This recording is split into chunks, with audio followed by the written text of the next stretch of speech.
வளரி. ஆங்கிலேயர்களை அலற விட்ட ஆயுதம் தான் இந்த வளரி. 18வது நூற்றாண்டுல ஆங்கிலேயரால தடை செய்யப்பட்ட தமிழர்களின் ஆயுதம். தமிழர்கள் போருக்கும் வேட்டைக்கும் பயன்படுத்தியிருக்காங்க இந்த வளரிய. கண்ணிமைக்கிற நேரத்துல எதிரியை தாக்கும் வல்லமை இந்த வளரிக்கு உண்டு. எந்த அறிவியல் தொழில்நுட்பமோ வளர்ச்சி பெறாத அந்த ஒரு காலகட்டத்திலேயே ஏரோ டைனமிக் அப்படின்னு சொல்லப்படுற காட்சியல் கவியலை முறையை பயன்படுத்தி தமிழர்கள் கண்டுபிடிச்ச இந்த ஆயுதம் தான் வளரி. துப்பாக்கி பீரங்கின்னு நவீன ஆயுதங்களை வச்சிருக்க ஆங்கிலேயர்கள் இந்த வளரிக்கு பயந்து தமிழர்களுக்கு ஆயுத தடை சட்டம் அப்படின்ற ஒரு சட்டத்தை விதிச்சு மக்கள் யாராவது போர் ஆயுதம் வச்சு இருந்தா அவங்க தூக்கிலிடப்படுவார்கள் அப்படின்னு அறிவிக்கிறாங்க. இந்த சட்டத்துல 22 வளரிகளை கைப்பற்றாங்க ஆங்கிலேயர்கள்.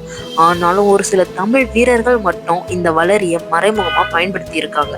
ஒரு காலத்துல போர்ல பயன்படுத்தப்பட்ட துப்பாக்கி, வில்வித்தை, வாள் சண்டை இது எல்லாமே இப்போ உலக அரங்குல சிறந்த விளையாட்டா இருக்கு. அது போல வளரியையும் சிறந்த விளையாட்டா கொண்டு வரணும்னு தற்போது தமிழகத்துல இருக்க வளரி வீரர்கள்லாம் முயற்சியில இருக்காங்க.